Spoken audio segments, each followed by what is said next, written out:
저희 정청래 대표님 아니 제가 우리 행사장 가면 항상 우리 정청래 먼저 하세요. 뒤에서 먼저 하는 게 익숙하지 않아요. 대표님 죄송한데 오늘은 저 사회자를 좀 따라주시면 고맙겠습니다.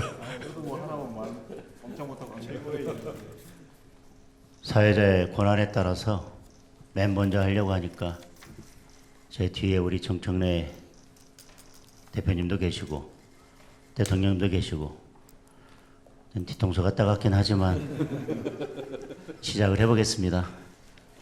오늘 초대해 주셔서 감사합니다. 오늘 이런 자리가 있을 것 같아서 최근에 제가 집 6채 중에서 4채 처분하느라고 고생 좀 했습니다. 이번 오찬에 참석한다고 결정한 이후에 많은 분들께서 여러 말씀들을 주셨습니다. 그동안 대통령과 그리고 여당에서 야당을 배제하고 일방 독주를 해왔는데 이렇게 식사 한번 하고 사진 한번 찍는다고가 달라지겠냐 이렇게 말씀 주시는 분들도 계셨고, 그래도 지금 민생이 가장 어려울 때 아니냐, 그러니 가서 대통령께 국민들의 삶이 뭐가 어려운지 하고 싶은 말을 하고 오는 게 맞지 않겠냐 라는 말씀을 주시는 분들도 계셨습니다. 대통령께서 일요일날 여의도 벚꽃 구경 가신 것을 봤습니다. 대통령과 셀카 찍으면서 즐거워하는 시민들도 많으셨을 것입니다. 그런데 기름값 밥값이 두려워서 마음 편케 나들이를 나서는 것도 무서웠던 어려운 형편의 국민들도 또 많이 계시리라고 생각합니다. 오늘 저는 그런 기름값 밥값이 두려워서 지금 벚꽃이 한창인데 나들이를 나서기도 힘든 그런 국민들의 목소리를 전달드리려고 합니다. 우리 정치권이 늘 말로는 협치를 외치고 있지만 진정한 협치를 하려면 상대방의 의견을 존중하고 또 듣기 불편한 이야기도 들어야 한다고 생각합니다. 오늘 제가 드리는 말씀이 좀 불편하게 들릴 수도 있겠지만 힘든 국민들의 목소리라고 생각하시고 기꺼이 들어주셨으면 좋겠습니다. 먼저 이번 추경부터 말씀을 드리겠습니다. 26조 원이 넘는 추경안을 정부에서 내놓았습니다. 솔직히 우려가 큽니다. 꼭 필요한 곳에는 지원을 해야 마땅합니다. 그러나 국민 70%에게 현금을 나눠주는 방식이라면 오히려 물가와 환율에 악영향을 줄 것입니다. 잠깐의 기쁨으로 긴 고통을 사는 것이 될 수도 있습니다. 특히 우리 원화 가치가 주변국들에 비해서도 크게 하락했습니다. 그런 상황에서 국제사회에 지속적으로 나쁜 신호를 주게 될 것입니다. 게다가 이른바 김어준 방송으로 일컬어졌던 TBS를 지원하는 49억 원, 그리고 중국인 관광객 집 날라주는 사업 등에 들어가는 306억 원, 아파트 베란다 태양광 사업 250억 원, 그리고 농지 투기 전수조사에 587억 원, 이런 예산들은 이번 전쟁 추경의 목적에 전혀 맞지 않는 대표적인 사업들이라고 할 것입니다. 그러면서 정작 기름값 때문에 생계를 위협받는 화물차, 택배 등에 대한 지원은 빠져 있습니다.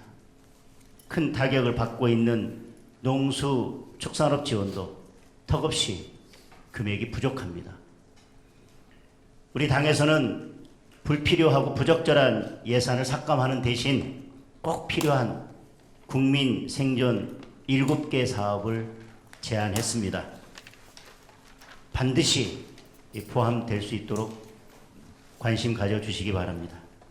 저는 그것이 협치의 시작이라고 생각합니다. 중동 전쟁 장교에 따른 우리 경제와 민생의 어려움은 이번 추경만으로 풀 수 있는 문제는 아니라고 생각합니다. 세계 경제가 다 어렵다고 하지만 우리 경제는 특히 더 어렵습니다. 환율만 해도 우리 원화 가치 하락폭이 주요국 가운데 가장 큽니다. 지난달 원화 가치가 4.72%나 떨어졌습니다. 일본, 대만, 중국 등과 비교하면 2배 이상 하락폭이 컸습니다. 원화의 실질 구매력을 나타내는 실질 실효 환율은 주요 64개국 가운데 63위입니다. 제가 생각하기에 이유는 명백합니다. 올해 시중 통화량이 M2 기준 4,565조 원을 돌파해서 사상 최대를 기록하고 있습니다. 그만큼 시중에 돈이 많이 풀려 있다는 것입니다. 그런데 거꾸로 외환 보유액은 계속 감소해서 보유순위 세계 12위입니다. 2000년 이후 처음으로 10위권 밖으로 밀려났습니다. 통화량은 늘고 달러가 줄어들면 당연히 환율이 오르고 원화 가치는 떨어집니다.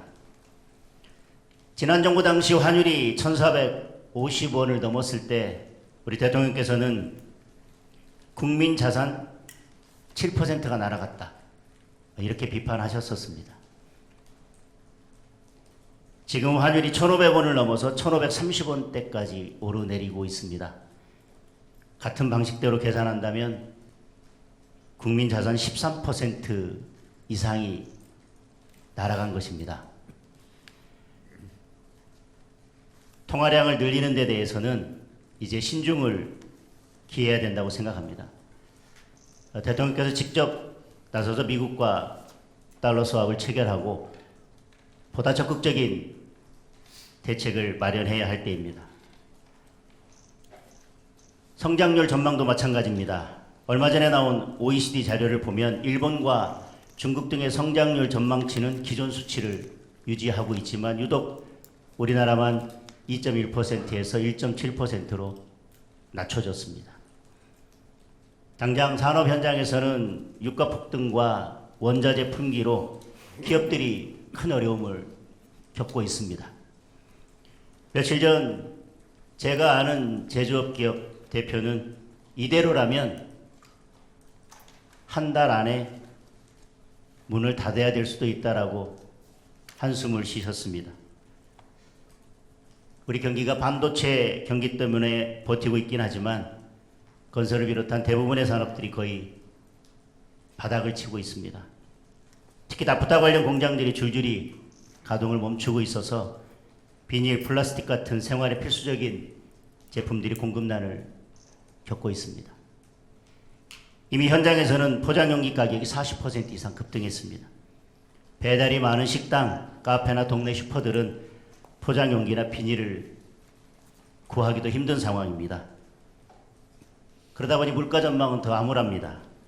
OECD 우리 물가 상승률 전망을 2.7%로 기존보다 0.9% 높였습니다. 골드만삭스는 3%를 넘길 수도 있다는 더 심각한 경고를 내놨습니다. 당장 1분기 서비스 물가 지수가 작년 동기 대비 2.4%나 올랐고요. 3월 소비자 물가 지수는 2.2%나 올랐습니다. 지난 총선 때 대통령께서 대파 가격 올랐다고 비판을 하셨었습니다. 지금은 쌀값, 고기값, 과일값 안 오른 것이 없습니다. 그 와중에 대출 금리도 올라서 서민들을 더 힘들게 하고 있습니다. 주택담보대출 고정금리가 7%를 돌파했습니다. 시중은행 평균 금리도 5년 전 2.8%에서 4.6%로 1.8%나 올랐습니다. 5년 고정금리 후에 적용금리를 재산정하는 분들이 많습니다. 예를 들어서 대출이 3억 원이면 갑자기 한 달에 이자가 30만 원 이상 늘어난 꼴입니다.